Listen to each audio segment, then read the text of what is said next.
Okay, it's just 6 o'clock now, so we'll just let people pour in for a moment or two, because I think it's always a good idea to imagine that everybody's actually walking through a virtual door to join us in the room for this exciting New Writing North Roadshow. So I'll just kind of play a tuning song on my invisible guitar and wait for everyone to filter in for a moment or two to join us. This is the bit where you need a kind of funny story to tell. I always think as well. I don't have a funny story today. I'm all out of funny stories. Although I had a really nice encounter with a deer earlier. That could be my funny story. My best friend at the moment is a deer who doesn't think that I'm his best friend. He lives just up the road from us in a wood, not in a house. And he has very beautiful antlers. So I like to go and see him whenever I can. And I had a really nice chat with him today. Well, actually, he was asleep and I disturbed his sleep. So it wasn't the best chat. Okay, we've had a minute of tuning chat, so let us begin. Welcome, everybody, to this special New Writing North Roadshow on disability writing and publishing. I'm Polly Atkin. I am your host for the evening. Do feel free. People are already saying hello in the chat. Say hi in the chat. Tell us where you're from. Tell us where you're tuning in from. That would be really lovely. And do feel free to use the chat to talk and comment and do all of those nice social things that it's good for. It's a real joy to be here this evening, especially with these four fantastic writers who we have, I'm going to introduce in a moment. So during this roadshow, we're going to be talking about advice and our experiences and reflect on those experiences of approaching writing, publishing, and submitting for prizes as disabled and chronically ill writers. So the speakers are going to draw on their own experiences. And we've got different kinds of experiences going on here to talk about the distinctive barriers to publishing that disabled writers can face and how access needs might be met. And also prepare some of you for applying to the Northern Writers Awards. So I have to thank some people other than New Writing North themselves for putting this together. We also have to thank New Writing North's lead partners, Northumbria University and the Arts Council England, who have made this possible. The awards are open until the 17th of February, so just another 15 days. And they're free to enter, which I think is really important. And I know for me has been a massive thing in making these awards open and accessible. There's also another 3 roadshows to come, which are coming up next week. And you can find the details for those on the Northern Writers Awards website or on the Eventbrite as well, that you can sign up to. You can subscribe to the Eventbrite, so it'll tell you about upcoming things. And all of these events will be put up on the New Writing North YouTube channel afterwards as well. And if you go on there, you can see loads of different roadshows from the past as well. So you can see the forthcoming ones and different past ones as well, which are all really great resources. Will Mackey is around in the chat as well. So if we have any technical questions about the Northern Writers Awards that I am unable to answer, which may be many things, then there are people on hand to do that for us.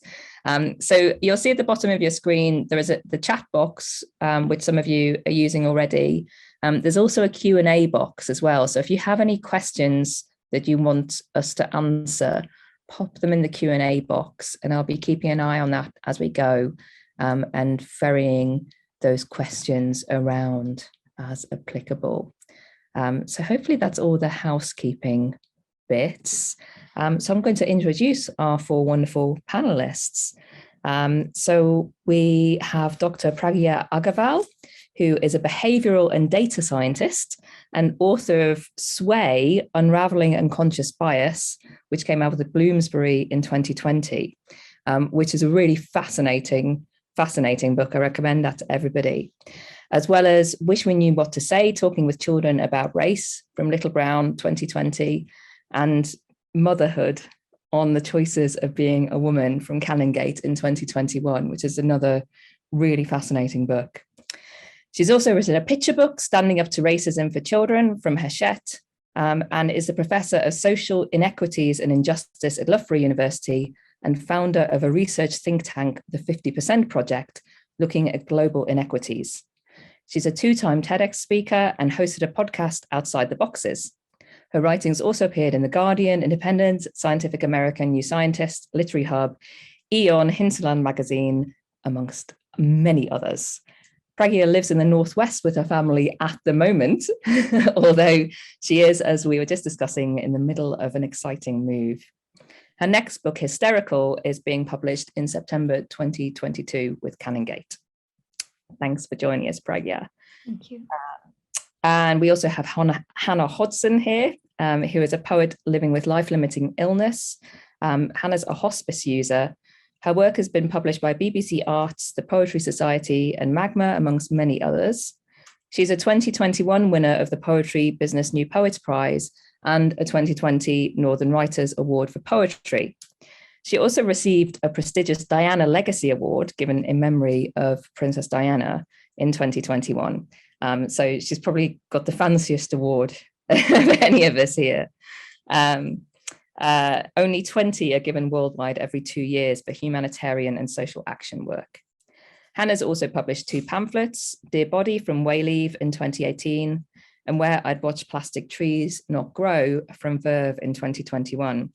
Her first full collection, 163 Days, will be published by Seren at the end of this very month.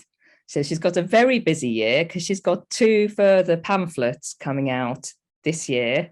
Queen of Hearts, which is from Poetry Business, and I Always Fall in Love Inside Hospitals from Broken Sleep Books. So Hannah's, very, very busy this year. Can you tell I've been shielding? Yeah, just a little bit. Just all this work suddenly. Anyway, thank you. You are being productive in it. It's really impressive. There might be some questions around that, actually, Hannah. So we've also got Kat Mitchell joining us from Derby, which is the furthest south in our journey today. So you're being our kind of southern point of our compass. Kat is a lecturer in publishing and the programme leader for the Creative Writing and Publishing BA at the University of Derby. She previously worked in the publishing industry for 5 years, including 4 years at Penguin Random House in various marketing and publicity roles. Alongside teaching, she's currently researching disability in publishing, where some of you might have seen her amazing report, the Access Denied report, which investigated barriers for disabled people working in publishing. She's also the co-chair of the UK's Publishing Disability Network. And last but not least, we've got Vic Bennett, who is also in Cumbria. And I promise you, there is not a Cumbrian bias here. It just worked like that. Vic is a poet, author, and founder of Wild Women Press. She gained her MA in poetry from Lancaster University as a late returning student, and her writing has received a Northern Writers' Promise Award, the Andrew Waterhouse Award, the Mother's Milk Non-Fiction Award, and was shortlisted for the Penguin Right Now scheme and a New Writing North, A Writing Chance. Her debut memoir, All My Wild Mothers, was longlisted for the inaugural Nan Shepherd Award and won a Northern Writers Debut Award in 2020. So Vic gets the prize for having the most Northern Writers Awards under her belt here over the years. She's represented by Jenny Hewson at Lutyens and Rubinstein, and her memoir was acquired at auction in 2021 to be published in spring 2023. She turned 50 last year. The owner of Unruly Genes, she juggles chronic illness with being a carer, mother, and writer. When not juggling, she can be found where the wild weeds grow, tending her apothecary garden in Eden, which sounds pretty good to me. So welcome to all of you. It's so wonderful to have you here. I thought it would be good to start off by thinking about what support has been most useful for you at various points of your writing career. And if there's anything particular that kind of stands out for you. Vic, do you want to start on that? I will. I straight off when you said it, I immediately thought of mentoring at the different stages that I've had. That I found that's been invaluable, I think. I mean, you said about the Northern writers. I think that might be by dint of the fact that I'm the oldest, actually, that I've managed to kind of clock up all of those. But through those different stages, I've been able to get mentoring through New Writing North, and that more than prize winning has been important, because it's given me a space to explore my writing, and also to kind of have the wobbles and work out how to see myself as a writer as well. And I've had the benefit of being mentored by women that have really helped me kind of find my voice and my confidence in myself as a woman writer in that. That's really interesting.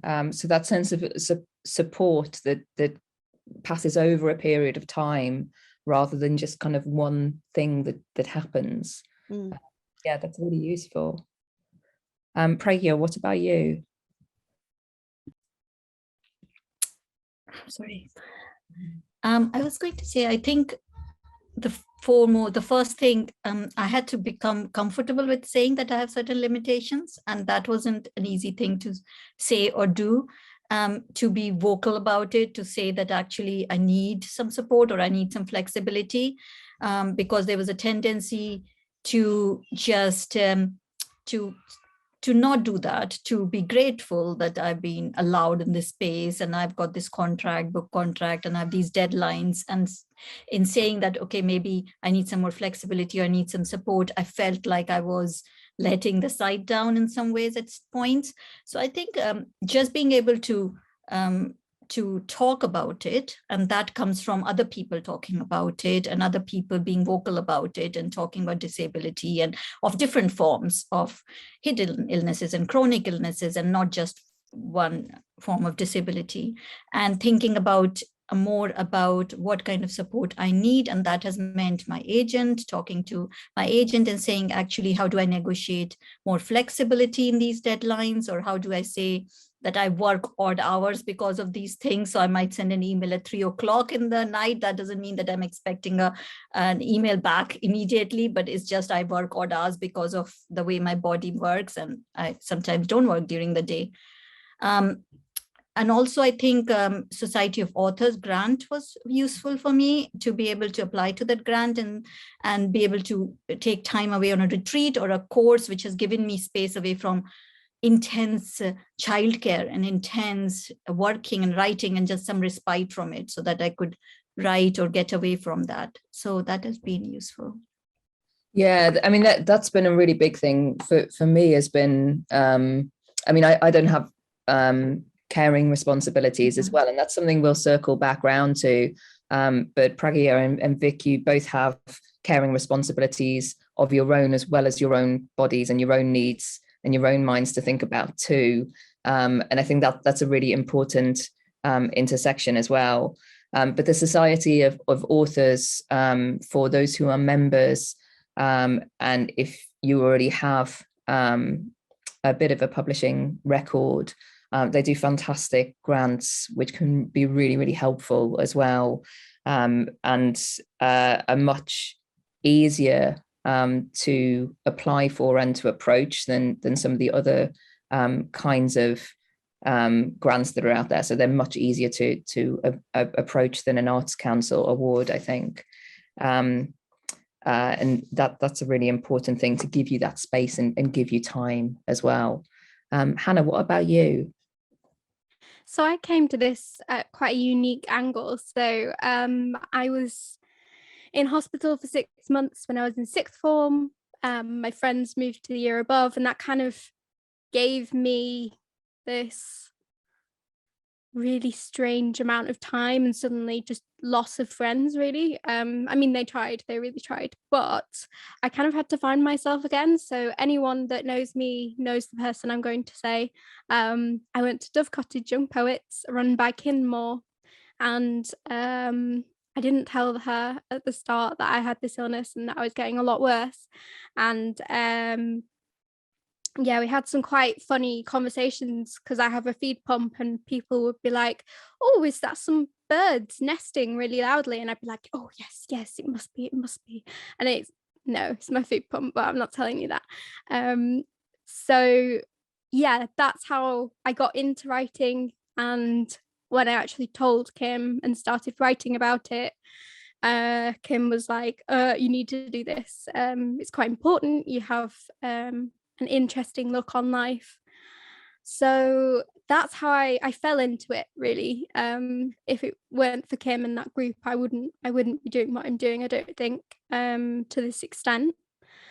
And as for support, I think you find it, people are very generous if you ask and you lay out your circumstances. And I know that is a 50-50 thing. You shouldn't have to lay out your circumstances, but if you do, I think people on the whole are very keen to bring up voices that are diverse and have different experiences. So I've found asking who I would like to work with, just sending them an email, and sometimes people will be like, don't apply for a grant, we'll just do this for free. And that is very don't expect that. That is a rare thing and a very kind thing. But I've worked with a lot of incredible writers through grants. I've spent my grants going, okay, I want to know more about this person and how they write. And I think when looking for a mentor, it's quite important you look for someone that doesn't write like you. So I was very grounded in hospitals and those things, and I've started working with Caroline Bird, who is very surreal and very good at finding what I don't touch with a barge pole in my writing and trying to make me write about that. So it's kind of a multi-pronged approach. It's getting it where you can, but also then what do I want from this and what do I want to change about myself? That's really interesting. And that, I think we're going to come back to this question, I think, as we go on, about asking for help, and when you are able to tell people, when you're able to disclose and not disclose, and whether how you feel about that yourself, at what point you feel able to do that as well. And obviously there are lots of circumstances where you end up being forced to disclose as well, which isn't ideal in any way. I think I'm very vocal about some of those things now because I was forced to disclose and go through some of those processes in a job that I was in, where I had to go to occupational health to get some of the support that I needed. And I would say that accidentally radicalized me. Thanks, academia. That was great.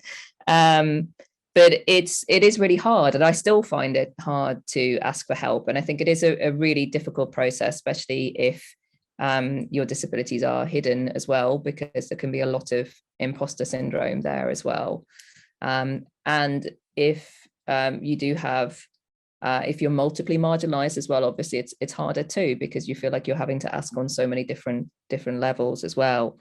So that is something we'll probably keep coming around to in the conversation. Kat, what about you? What's your experience of this? What support have you found helpful in your career, and do you think is helpful for others as well? Hi, yeah, thanks. I think, I guess I'm coming from a slightly different perspective, not being a published author myself. I wish I was, but sadly not.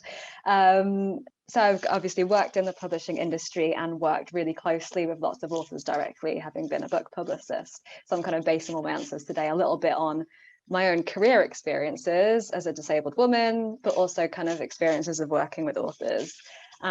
So my first career advice to everyone who asks is to join a union where possible. I think, we've been talking about Society of Authors a lot, and I guess they sort of are the union for authors. When I have been through quite bad experiences in workplaces, it is the support of a union that has really helped me and got me through psychologically, but also practically as well. So I'd say look at the Society of Authors, look at the advice that they can offer and the support there. The second thing that has really helped me is peer support. So just people sometimes at a similar level to me in my career, but also sometimes the next step or a few steps onwards. That has been really invaluable. And I think especially if you can find people who are also disabled to talk to, they will obviously have a slightly different experience from you because every disability is unique, but they will have some insight into the kind of barriers that you face that other people don't. And there are a few groups out there. I think Claire Wade has set up authors with disabilities and chronic illnesses through the Society of Authors, and she's amazing. And there's also Crip Collective on Facebook, run by Eva Dundas, which is really good. And I think both of those are for unpublished authors as well as published authors, I think. The Authors with Disabilities and Chronic Illness group, because it's a group that operates in the Society of Authors, so you have to be, or I think you have to be a Society of Authors member for that. So that is a bit limiting, but Crip Collective is open to whoever. So I would definitely sort of suggest having a look at those, whichever sort of is relevant. And then finally, it's just the kind of the agent question, and it's sort of finding that agent who will represent you and who you will feel comfortable with. Because coming from the perspective of a publicist, of someone who works for a publisher, those difficult conversations that you might want to have about, I have these access needs, I'm a bit nervous about asking for accommodations, that conversation can sometimes go through your agent. They can have those difficult conversations for you or alongside you. So making sure you're finding someone you feel fully supported by is really important.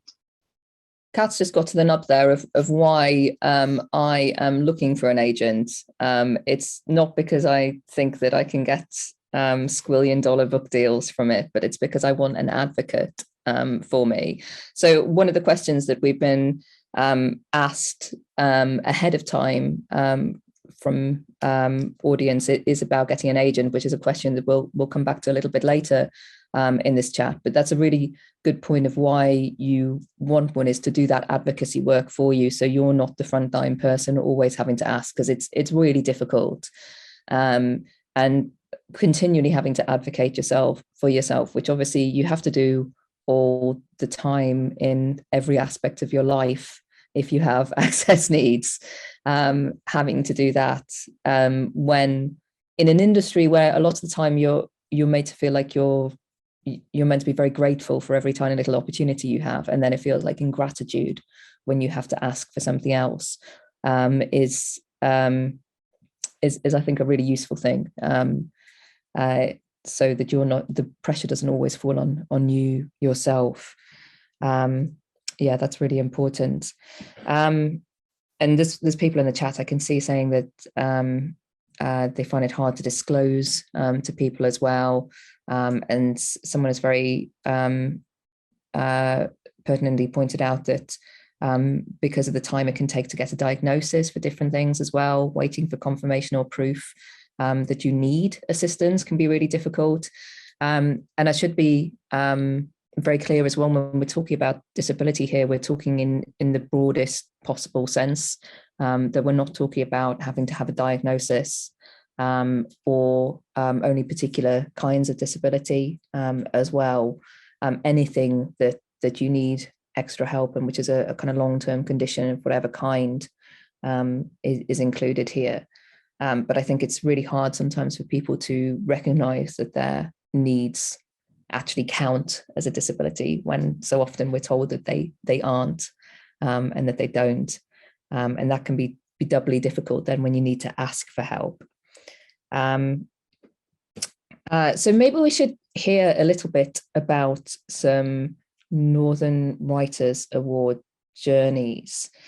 So I've got 2 Northern Writers Awards under my Northern Writers belt. I got, like Vic, I got the Andrew Waterhouse Prize ahead of getting my first poetry collection published. And I think really helped to get that collection published as well, because it was a little bit uncertain, I think, before then.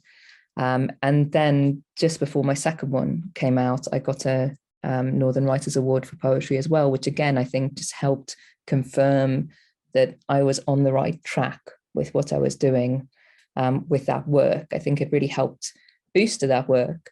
Also very important for me, I freelance now. I do bits of work when and if I can. So for me, money is actually incredibly important as to how I'm able to work.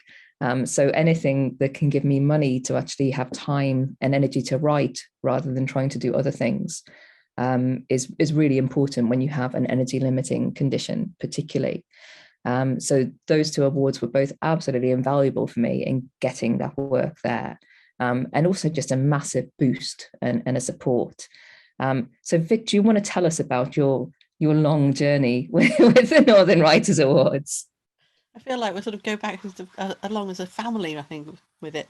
So I first came to Northern Writers Awards before the Northern Writers Awards. I actually approached New Writing North when I first moved up to Cumbria. So this is going back a squillion years. So I was in my 20s and I'd had a breakdown. I was using mental health services. I was in recovery, and I wrote to them because we didn't have emails then either, and asked if there was any way that I could work with somebody who could help me. And they offered the opportunity to work with Linda France, who I did for a year. And she helped me, like I said, find my feet, find my confidence. And at that point I had been agoraphobic. I'd moved from Nottingham and I was literally just starting to go outside of my door. And by the end of the year of working with Linda, I had my first poetry book done, which won a Mind Award for mental health awareness, and also led to setting up Wild Women Press. So, as a consequence of the support that I got from New Writing North, I've then worked with, over 2,000 women through that, offering opportunities and things that way. And then in 2002 was when I got the Northern Promise Award in the Andrew Waterhouse. So I think that was the first year of the Andrew Waterhouse Award. And that was, it didn't quite work out as planned, but the money ended up helping me keep my head above water and get another pamphlet together, and helped me manage to complete my MA, although it didn't support the fees for that. It just enabled me to be able to keep writing financially. And then I sort of disappeared for a while. I went away. I had a child. I became a carer. I wasn't very well. And then in 2020 applied again, this time for the Northern debut with the non-fiction side, which I'd never done before. So this was a completely new world to me. And I'd say actually by this point, I think, well, by the Nan Shepherd, which was 2019, I was actually putting down on applications that I was disabled, had chronic illness, and I was actually putting it at the top of my applications for the first time.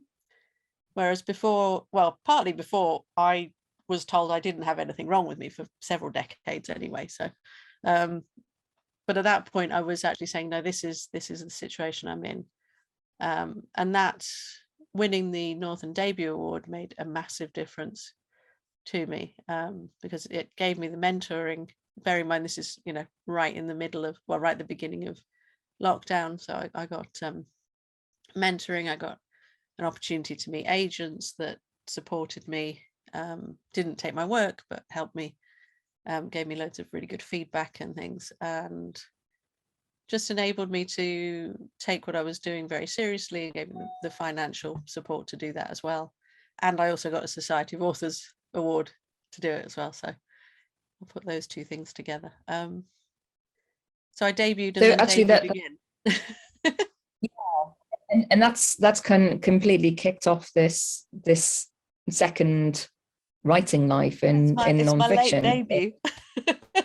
It's my second writing life. Yeah, I came out once as a poet, and I've come out again. I always have this idea that when I'm in I'm going to do a Mary Wesley, and when I'm like 70, I'm going to start writing novels. Finally, having thought about it for 70 years. All this kind of, you have to do it by a certain time, is to that. But that shows how support doesn't begin and end, and I think this is one of the things that I think is really important as well. And I think especially when you're dealing with complex stuff with your body mind, that just having support at one point in your career is great, but you don't need it just then. You need continual support. And that's something which I think can be quite hard to manage to arrange in different ways. And something I think Northern Writers Awards are really good at as well, because they are free to apply to. And there's just because you've won in poetry doesn't mean that you can't apply for screenwriting or non-fiction or short story. There's lots of different options open to you there. Hannah, what about your Northern Writers Award journey? So yeah, I applied in 2019, didn't get anywhere. 2020, I won a Northern Writers Award for poetry, and it has been really important to me and to my career, because I'm 23 and people weren't really taking me seriously before that. So I was 21, and I think age, in whatever context, people use it against you. And I had quite a few experiences of people going, "Oh, you're so young and so great," and it's like, oh, can you just stop saying I'm young and just like look at the work, please? So once I got the Northern Writers Award, it was like a light bulb went off for me. Like it was alongside other established writers, and it made me see myself as a writer rather than a young poet or a young writer. And I think those labels have their merits too, because they got me into writing, and those labels allow me to access resources, but they're also quite constricting in how people see your work and see you. So yeah, the Northern Writers Awards were a massive turning point for me, because it actually, well, I think it gave me the confidence in my writing and in my applications. Like, and I don't know why I did this. I was used to put my age. Like, why are you doing that? Like, that was just a stupid thing to do. Don't put your age in it.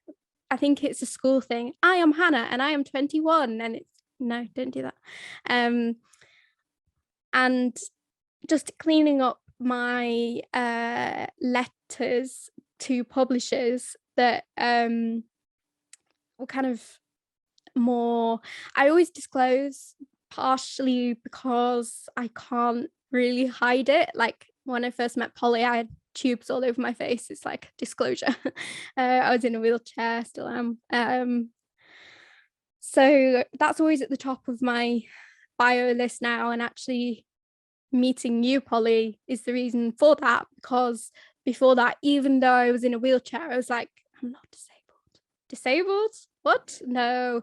And that was partly family. Well, it was family influence, because it was like a bad word.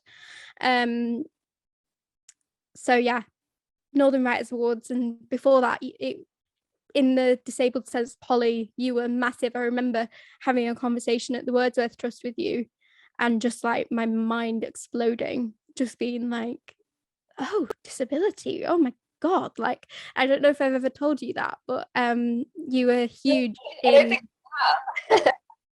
you were huge in accepting myself as a writer and a disabled writer, and not feeling lesser.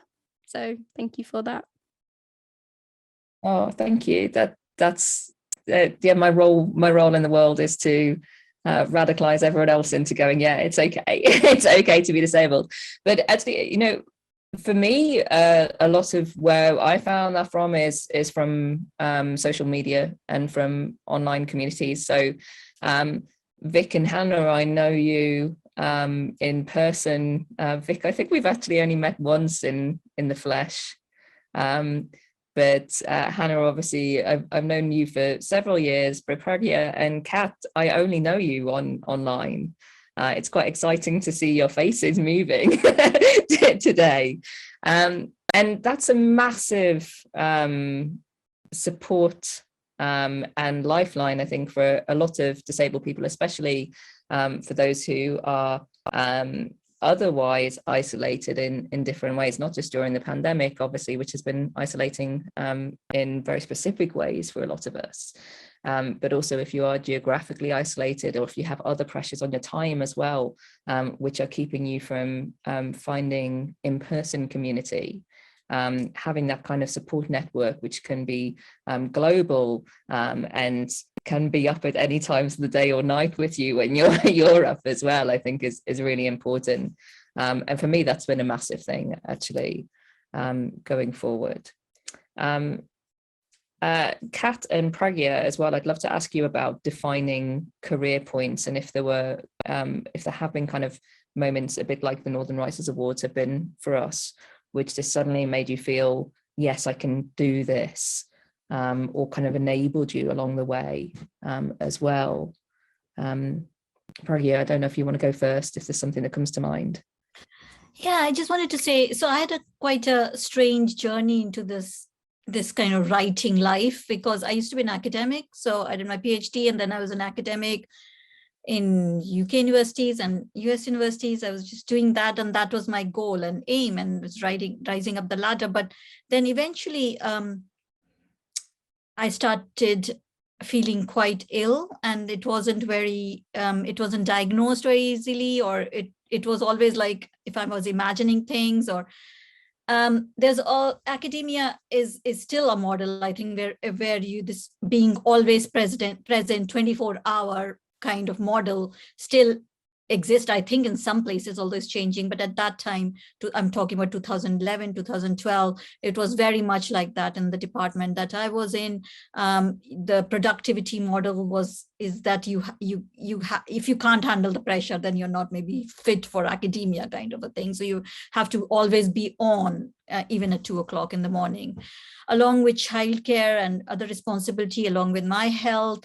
I was also going through a lot of IVF treatments. I didn't talk about them to my employer because there was just no support.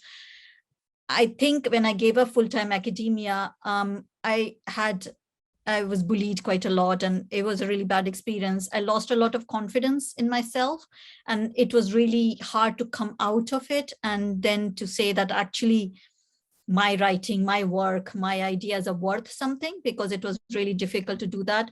So anyway, long story short, I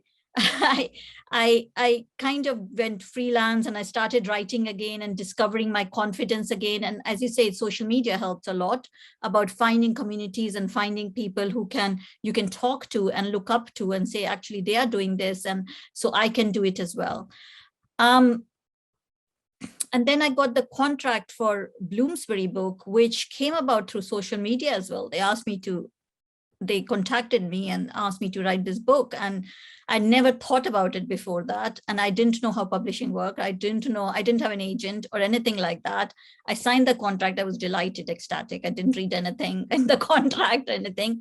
But that was kind of a turning point, because I think writing that book and researching that book gave me a lot of confidence. And also it was a lifestyle that could work around my body and my caring responsibilities, and suddenly realized, actually, this is something I really want to do. It helped me really rediscover my confidence. And then I got an agent just before the book came out. And that was another turning point, because when I applied to a few agents, and so many of them wanted to work with me, it was a huge surprise and a shock for me, because I was like, oh, wow. Okay, so this idea has merit, and that it's not just one book. I can write more books, and I want to write more books. And I think that was another turning point.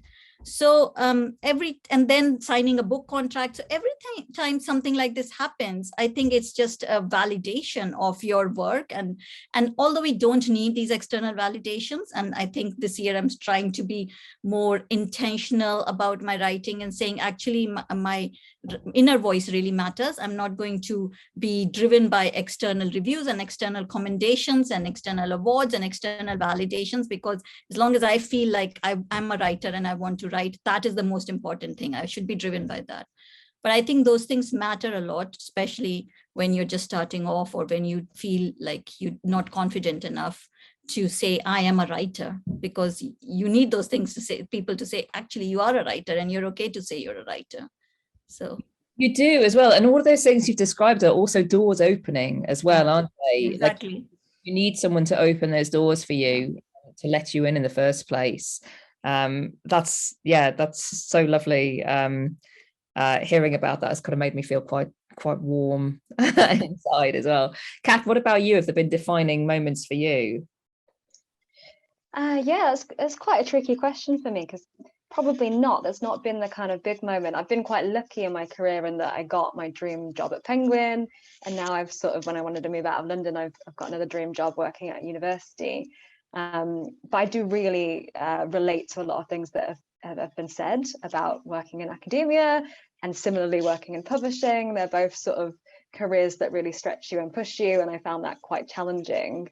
And I think the moments in my career that have really helped me thrive have mostly just involved other disabled people. So I guess it's sort of similar the way that Hannah was speaking about you, Polly, connecting with those people, feeling confident in myself as a disabled person, and feeling able to use that word was a huge moment for me, which happened for me when I went through some bad experiences, when I wasn't getting the accommodations I was meant to under the law. The union had to get involved. I had all that happen to me. Having that confidence to stand up for myself and say, actually, you are required to do these things for me. You are treating me badly. You need to be investigated. It's not a fault of mine. That was quite powerful. And I think that's really sort of helped my career from that point, where I felt able to be open about my disability and actually build it into my career as well. So now obviously I get to choose the research I want to do, which is amazing. And I feel very privileged to do that. And now I get to research disability every day. It's something that's important to me. So yeah, making those connections with other disabled people is just so invaluable. And as has been said already, a lot of that comes about because of social media. So the reasons I've kind of struggled in the past with workplaces is that often they expect you to be very visible. They expect you to kind of be physically present. Obviously that has changed dramatically with the pandemic, but even, a year or two before that all kicked off, people were expecting you to be around to see you. And I think that is a similar concern for authors often, being physically at networking events, or, being in writers groups that you can go to in person, that can feel like a lot of pressure. And so having social media, having kind of online and digital ways of connecting with people is so important, because it can be hard to be visible in person if you're physically not able to be there because you're not well, and also because it's not always financially accessible to go to an event in London or in Manchester or in another part of the country. So yeah, I'd always suggest people get Twitter.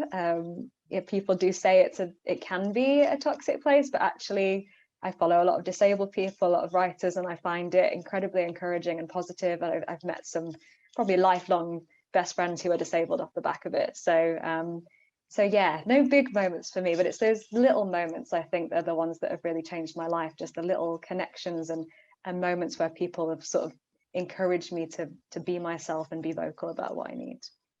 I think that's so important, that the people around you who support you to, as you say, to be yourself, and to not be ashamed of those parts of you that sometimes society says are shameful, whatever aspects of yourself they are, and to kind of own that and go forward. But you need people around you to tell you that's okay. It would be really nice if we didn't need that, wouldn't it? But we do. That seems an ideal and uplifting place to take a 5-minute break. So we're going to take a 5-minute comfort break and come back at 10 to for more questions and more chat. So if you have any burning questions building up, do put them into the Q&A box. I'll also try and put some links into the chat box of other organisations that you can look at as well, who might be useful as we go forward too. So see you in 5 minutes time.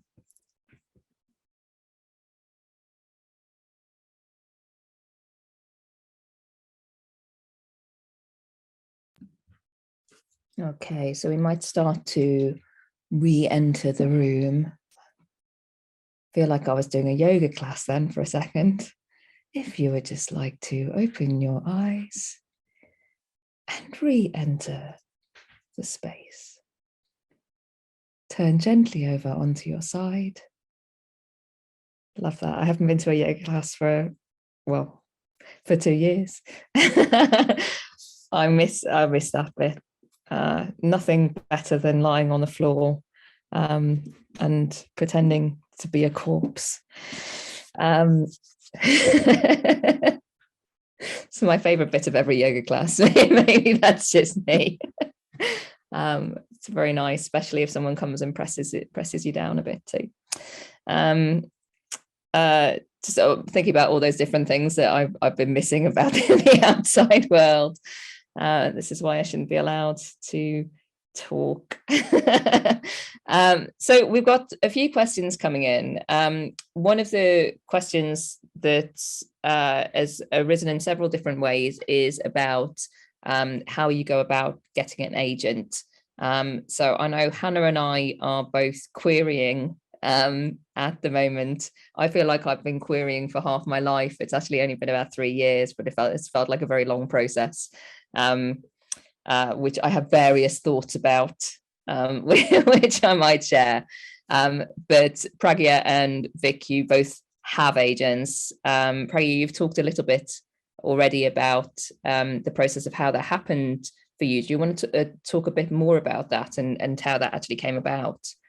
And how you chose who you ended up with as well. Yes, thank you.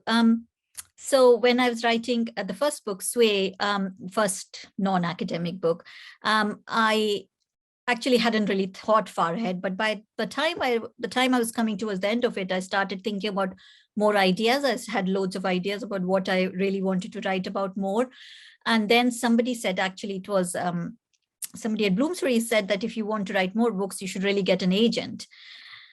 So I didn't really know how to go about it. What I did is that I looked at websites. I did a Google search. Everybody's online.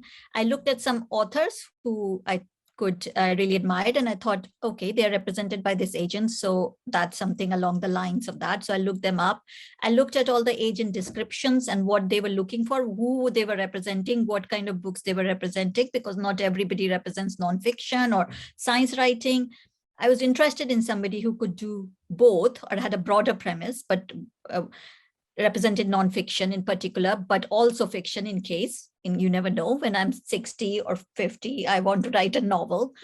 So, I started and I made kind of a list. And at this stage, you have to really kind of get over that sense of, you could call it imposter syndrome. I don't like the word, that sense that why should I apply for? And then I always think in those situations, what's the worst that can happen is that they would say no, basically. And if you go with that expectation, that's fine, because that's the worst that can happen. Nothing else can happen.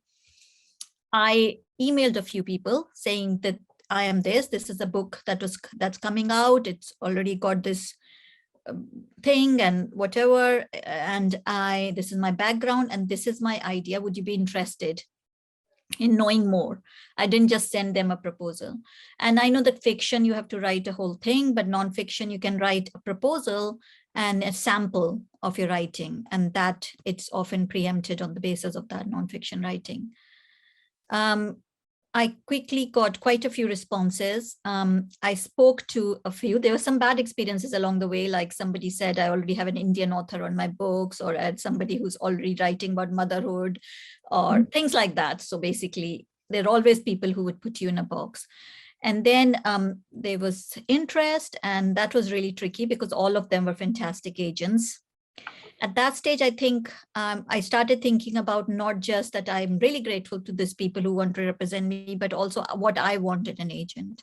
So I started thinking about, I want somebody who understands my circumstances, who represent diverse, really important for me that they had the same values and ethos as me, that they were intersectional and they represented a diverse group of people, and that I could get along with them. There are other things that you might want is that, do they do a lot of editing on your work? Because some people like that, some people don't care.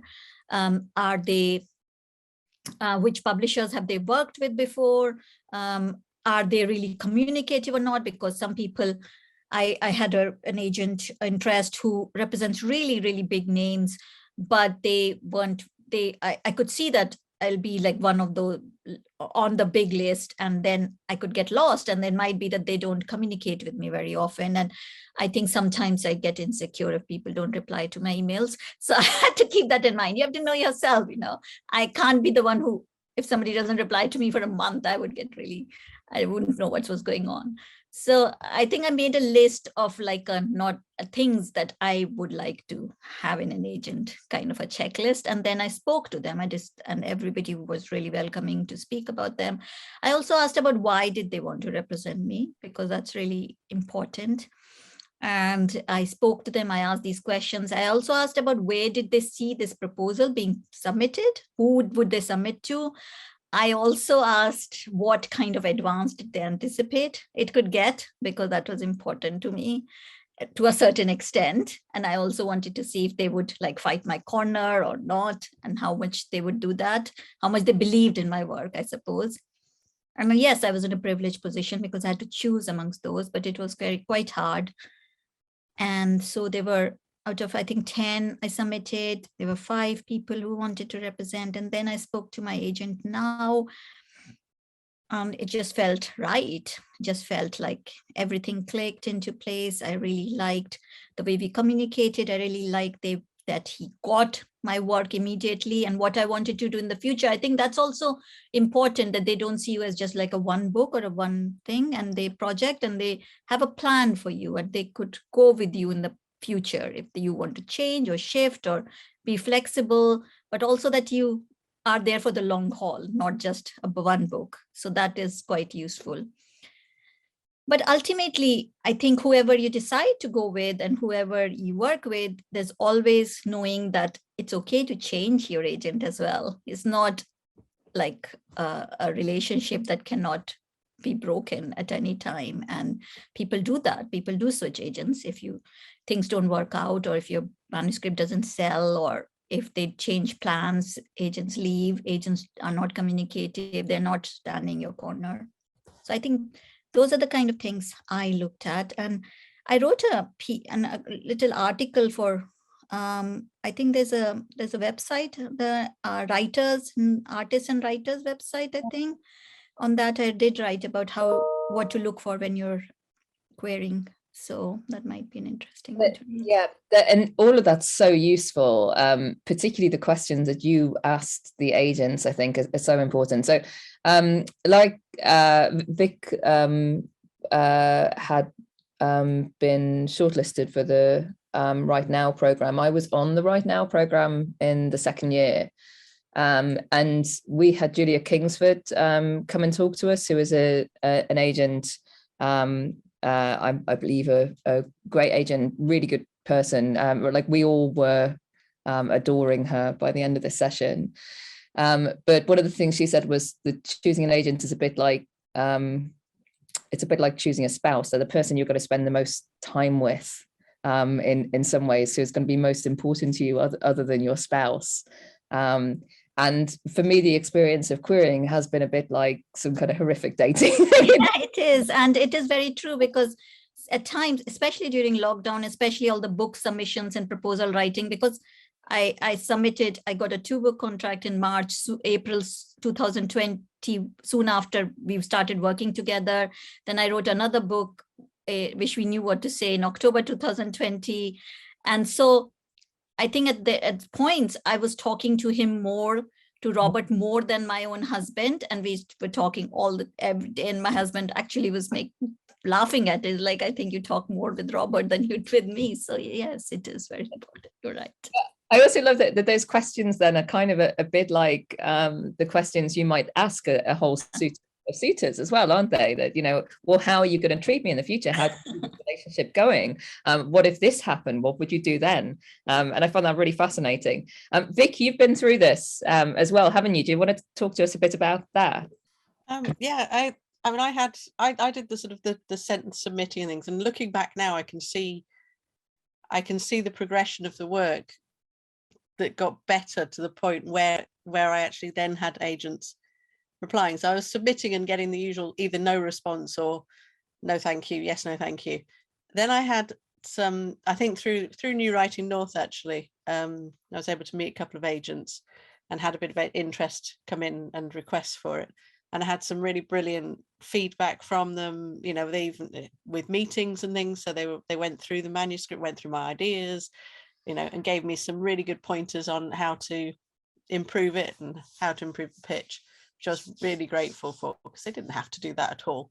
And then I submitted out to, I picked 6, and I selected them either through word of mouth, where people said, you know, they'd met them and they found them really, really approachable, or I picked them through authors where I felt that they, particularly if they were representing authors who were writing about things that Josie George was the one that attracted me to the agent that I've got.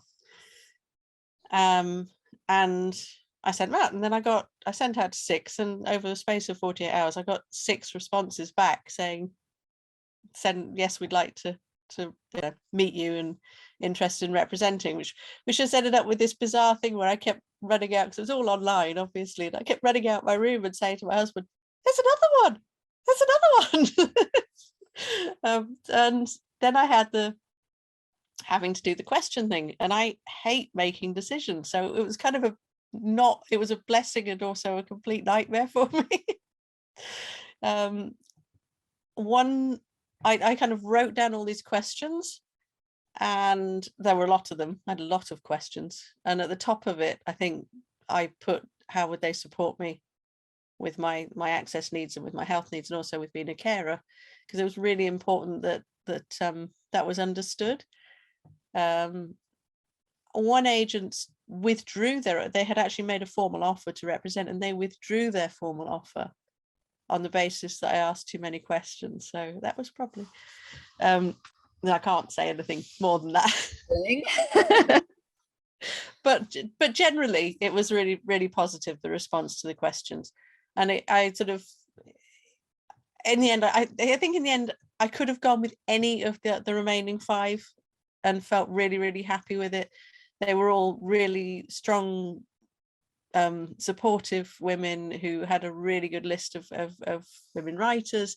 It was quite important to me that I was represented by a woman, and that they had a list of women writers that I felt an affinity with.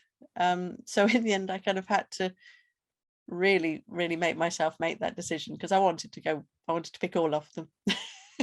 But I picked the one that I did. I picked Jenny because I felt that her response to what I was trying to say she really took the time to respond, and it was, you know, she was quite a quiet response, but a really thought out response, and also took where I wanted to go quite seriously, and I felt like it would be safe hands, and I was able to approach some of the writers that she already represented, who gave her glowing references and for that kind of level of support. But it was a really strange thing to go from that feeling of sending something out and, oh, is it good enough? Is it good enough? Am I good enough? To being in a position where I was asking them questions, and then it was about, are you good enough? And that was a very different place to be in. I think, not are you good enough, but yeah, I felt quite empowered by that. Are you the right person? Yeah, are you the right person for me? And I think that's a really interesting part of this process. I should say as well, for everybody watching and listening, that there are lots of kinds of writing for which you don't need an agent. So obviously Hannah and Vic and I all have a background in poetry as well. Very few poets have agents, although increasingly more do.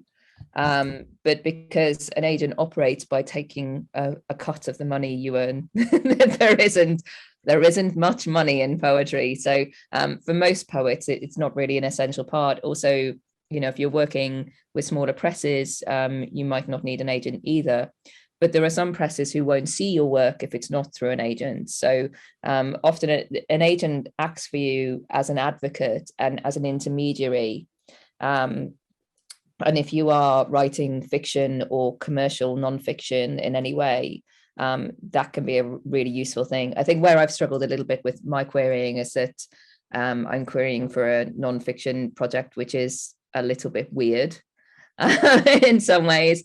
And everyone I've approached who represents similar things, or I think it would fit with their list, has already got a chronically ill writer. So I'm kind of struggling, and they're like, oh no, sorry, we filled our chronically ill writer box, so we can't sell another book like that. Which from a practical perspective, so agents are all the time, they're thinking about how do I approach people with this?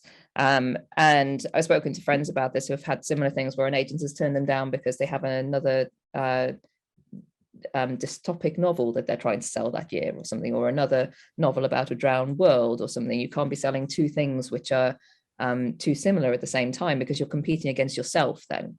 So I do kind of get that in some ways, but I really wish there were a world in which you looked at that and went, oh, we can have more than one book about chronic illness coming out this year.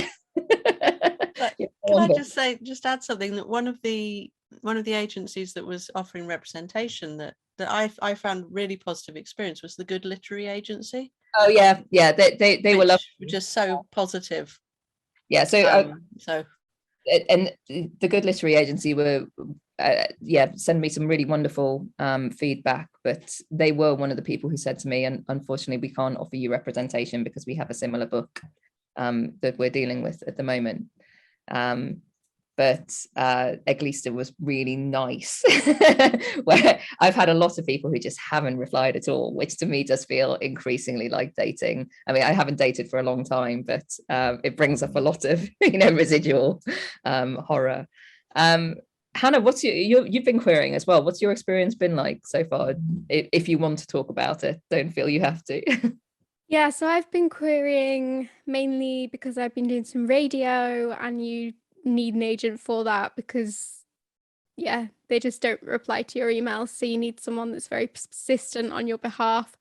So converting my poetry into radio, but then, like you say, there are presses that won't even look at your work unless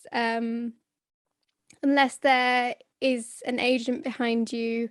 There are some presses, I feel, in poetry that say they are open, but unless you go to a editor direct, they aren't. And they're not any that I've worked with, so don't read into anything. But I think there's a lot of cloak and dagger within just writing in general, and things that you don't know until you're told.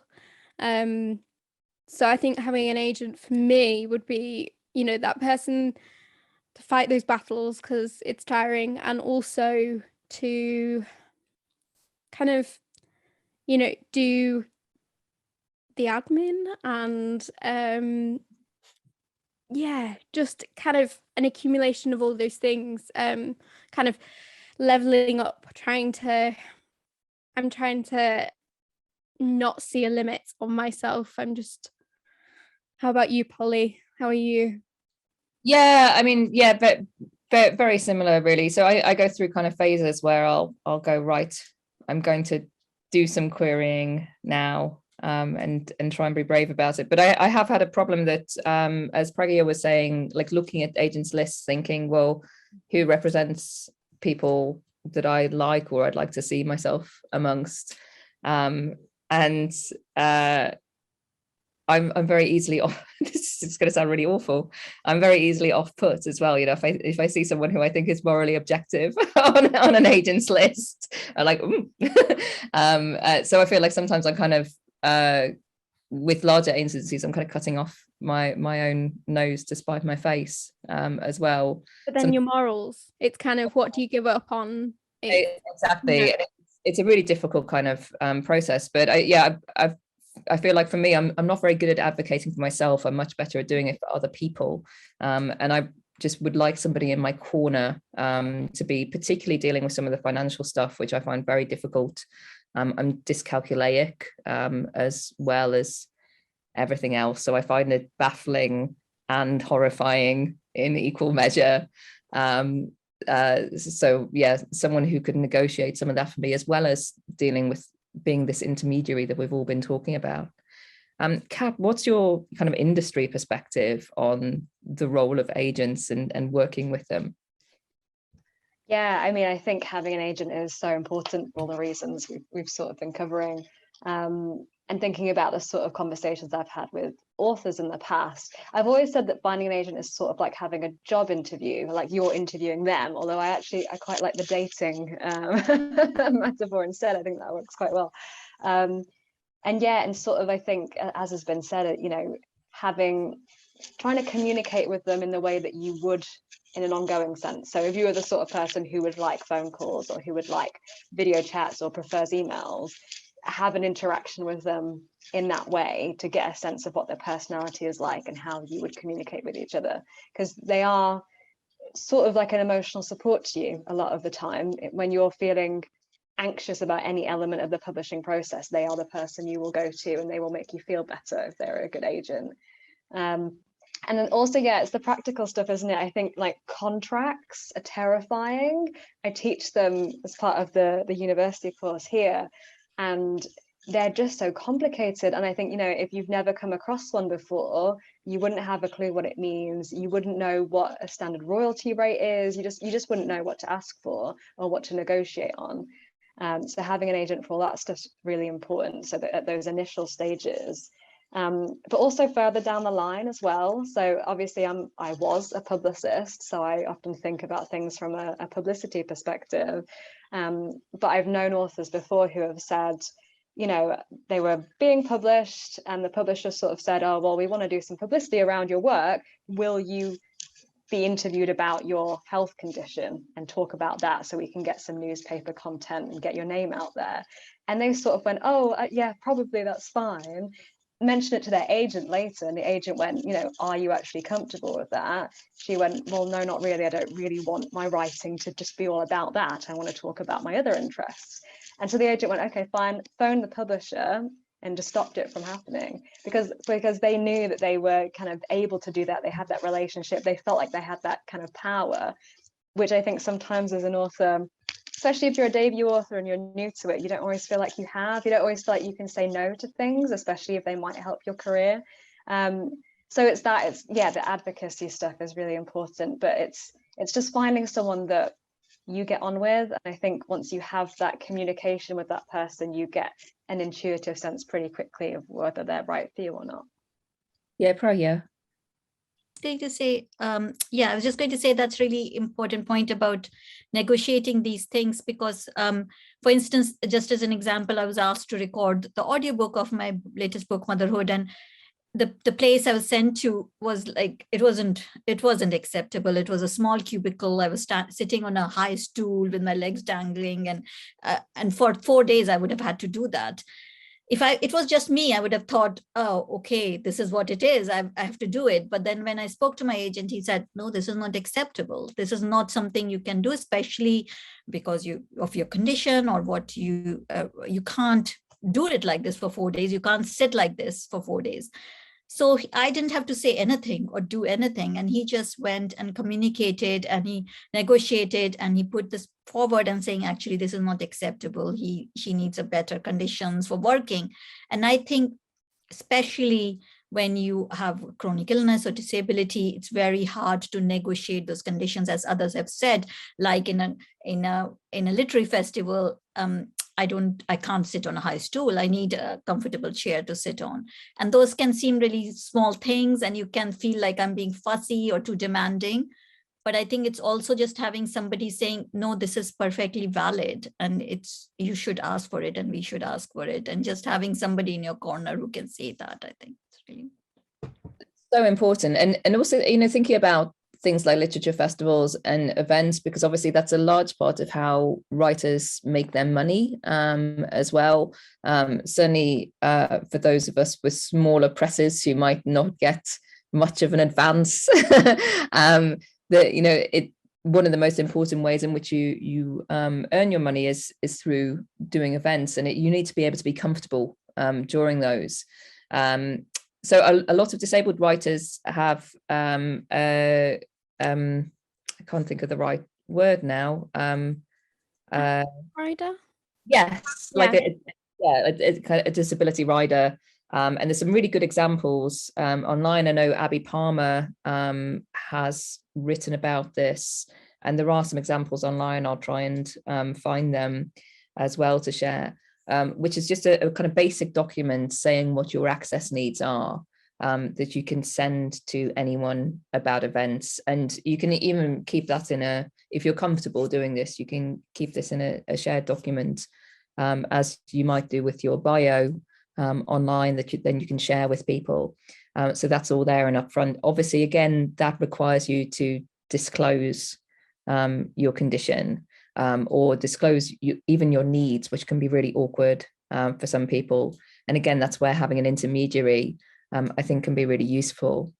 One of the questions we've had in the chat is about agents and publishers and asking for reasonable adjustments, and what you found the response to be like. I think in some ways we've kind of covered this a little bit, but it varies a lot. And I think for me, I think the more upfront you can be about it, the better it is. And if you can do that earlier in the process, the better. Again, the earlier it is, like any kind of relationship or any kind of situation. If you lay your needs out upfront at the beginning, then if they're not meeting them, then you know it's their problem and not because you haven't been clear about what you need.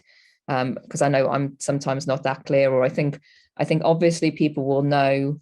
I've had situations where I've been on a diversity program because I'm a disabled writer, and there's been a walk around London built into the program, and I've had to say, well, I can't do that in the middle of a busy day of other stuff. I've been like, oh, and it makes me feel really uncomfortable to have to do that. And I found then going forward that the kind of laying out at the beginning kind of things that I can't do actually is more helpful, or things that I can do, and where that line is. I think it varies so much from person to person. And I think if people aren't meeting you with that, then maybe then they're not the right person to work with. But also, we also, like, a lot of Kat's work is around the fact that the industry is not very good at thinking about disability at all. So even if you're asking for accommodations, even if people are willing to give them, they might not really understand what that means. So maybe you want to say a bit more about that, Kat. Yeah, thank you. So I was doing a research project called Access Denied, and it was looking at kind of job seekers and employees in the industry. So it's very slightly different to authors, although I did talk to some authors who were also freelancers. And yeah, I mean, the industry, as with every industry, has a really long way to go in terms of kind of access. And I think a big problem is transparency. I think it's a general problem with the industry. When you're outside of it, you really don't know how it works. You don't know how you can negotiate it and navigate it. But yeah, publishers sort of not saying what they can offer, not kind of giving examples of the kind of accommodations and adjustments they'd be happy to offer to employees or authors. I think that can be really problematic. But then, and I have sort of very positive and very negative experiences of working in the industry as a disabled person. So it's a very complicated thing. But I did also have experiences of working with disabled authors whilst I worked at Penguin. And as far as I could tell, obviously, I don't know their whole sort of situation and journey in publishing. It was a very positive experience for them, and working.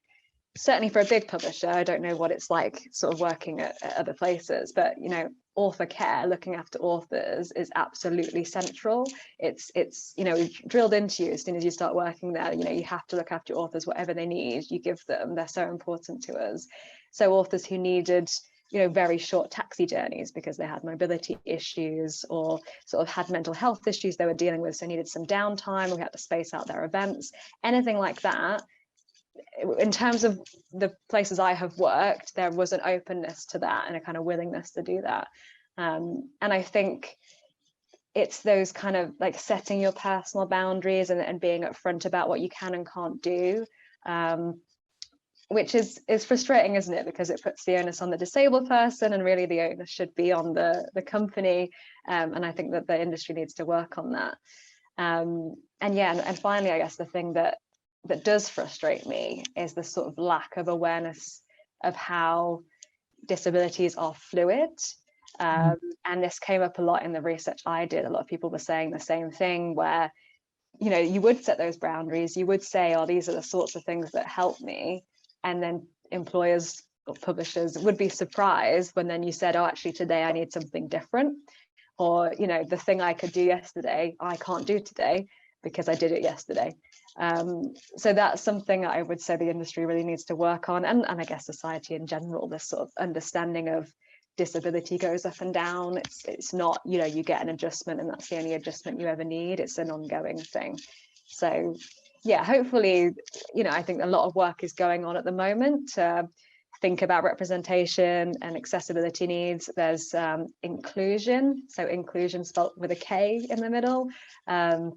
They are doing amazing work on making events accessible for kind of audience members, but especially for authors. And there was obviously the bookseller disability issue in the autumn just gone, which was amazing to see. And I'm sort of working on various projects that I can't say too much about, but about especially with authors as the focus, for disabled authors to have more access to the industry. So there's lots of things happening, and I think there are negative things that, you know, there are issues, but I think there's a lots of positives as well, and I think there's kind of signs of hope. Yeah, you'd certainly hope so, wouldn't you? That there's a lot of support schemes and things at the moment. I think the thing that always worries me slightly is whether the support schemes really are and all the best, with all the best meaningness in the world, whether they're actually able to offer the support that you really need versus the support that they might assume somebody might need.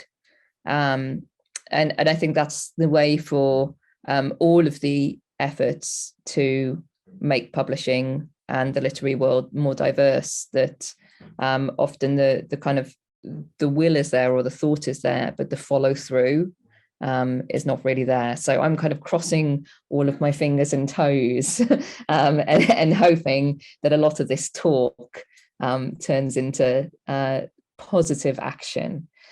So there's a couple of more questions here, which are really interesting. And some of them are kind of really practical questions about how you approach an agent and what you send to them. That varies from agent to agent. So if you look at the different agent websites, or the Writers and Artists Yearbook kind of gives you a digest of some of this. Although, to be honest, I don't know whether this, again, is just the way my brain works, but I always find the Artists and Writers Yearbook so general that it doesn't really help.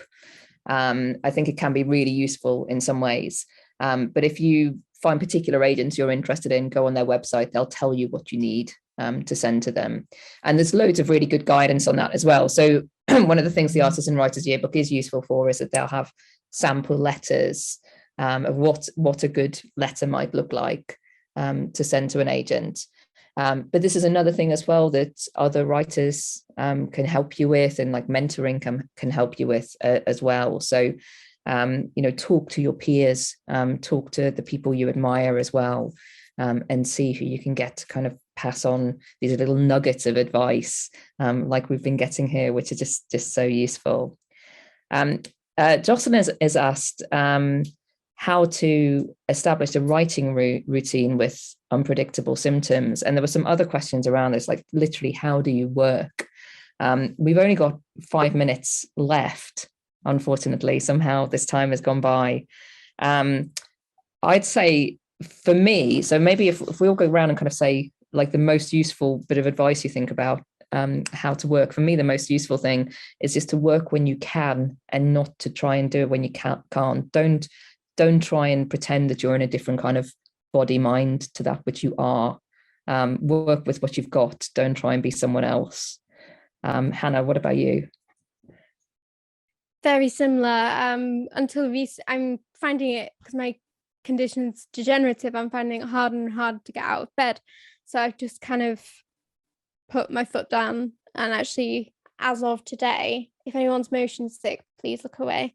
I've got my own desk at my bed. I am very excited. And it just slides towards the end of the bed and means that my notebooks aren't literally in the duvets with me when I go to sleep. There's some separation, and yeah, just kind of, it's hard to accept where you are, but once you do, kind of unashamedly saying, this is me and this is how I work. And yeah. Wonderful. Well done. Pragya, what about you? Yeah, much like you, Hannah, I think knowing your body, accepting it, acknowledging it, and throwing out all the writing advice which says you need to write from 9 to 5 or 8 to 5 and sit down, because they were not written by people who had caring responsibilities or disabilities, or so you don't put this pressure that you have to meet a word count or have a routine, because the best thing is to just work around your body. And that's what, since I've acknowledged and accepted that if I can work at night better, I would do that. If I can work from bed better, I do that. If I need to sleep during the day, I do that. And I think you're more productive like that and happier that way as well. So I think that is my advice, certainly. Definitely. Vic, what about you? I'm going to say pretty much the same.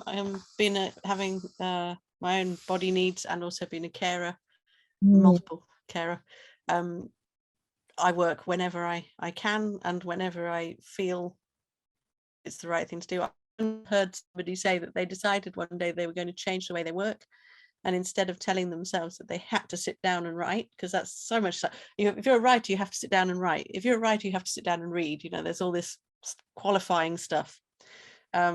She just said, when I felt like doing something, I did it, and when I didn't feel like doing something, I didn't do it. And she said that was the most productive she was after that. So I just took that as my mantra. And yeah, I don't listen to the ones that say you have to do it this way, because it's your body, it's your life. And if you're not enjoying writing, then probably, it doesn't pay brilliantly. It's quite difficult. It's quite demanding, and it's quite isolating a lot of the time. So if it isn't giving you something internally for yourself, then probably sit back and wonder what you're doing to yourself that's making that happen. That's so important, and something I wanted to get back to about that difference between the internal and external as well. And go on. Just wanted to add that another thing that I've acknowledged is that a lot of the writing happens away from my desk and my computer as well. So writing is not just about putting down words or meeting the word count. When I'm doing other things or when I'm not actually writing, that process is really, really important for me as well. Yeah, I would say the actual writing is 10% of the work of writing that I do. There's 90% thinking, bathing, sleeping, that all adds into the 10% of actual tapping away. And it's slow. I think it does make us slower, and maybe the industry needs to accommodate that. But you have to accommodate the difference in your body too. Kat, what about you? Very similar advice. Two most important things for me: sleep and rest. Unsurprisingly, perhaps. So I think the hardest thing for me to learn was you don't have to earn rest. You can rest whenever you want. You don't have to do a certain amount of work, and then you deserve rest. Rest when you need to, and don't feel guilty about it. We all need to. And the second thing is sleep. For me, if I get a bad night's sleep, it's not a productive day. It's a very painful day. And it's similar to what everyone else has been saying. Those people who say, the most successful people get up at 6 a.m. and go for a run. And I'm like, no, that's not true. Actually, I'm best when I wake up at 8 a.m. or 9 a.m. or later. And I know it's a lot, for a lot of people, it's the same thing. So work out your body clock and work to whatever is most productive for you. And yeah, I think you have to get to a point of acceptance in a way that routines can be challenging, but then to not feel guilty about taking care of yourself and working in whatever way you can. I think that's it, isn't it? It's all about owning it, and recognizing yourself, recognizing your own needs, and recognizing that you can get there but you'll just get there a different way from other people. And I think that's really, really important. And tragically, we have run out of time because I want to ask you all questions for about another 3 hours, after which we would all be in a pool of fleshy goo on the floor and would not be able to function for months. So obviously we can't do that. And we do have to finish, but thank you so much. Thank you everybody who came along. There were some other questions I'm really sorry we didn't get to. And thank you especially to our 4 panelists who were so wonderful and gave so freely of such really, really useful advice. So I hope that will be useful to everybody. But the thing I would recommend as much as anything else is go out there, get online and find your community, and ask them more questions, because those answers will be out there. And your community will be out there as well, and they will help you along with all of this so that you feel less alone in it. Thank you all so much. Bye.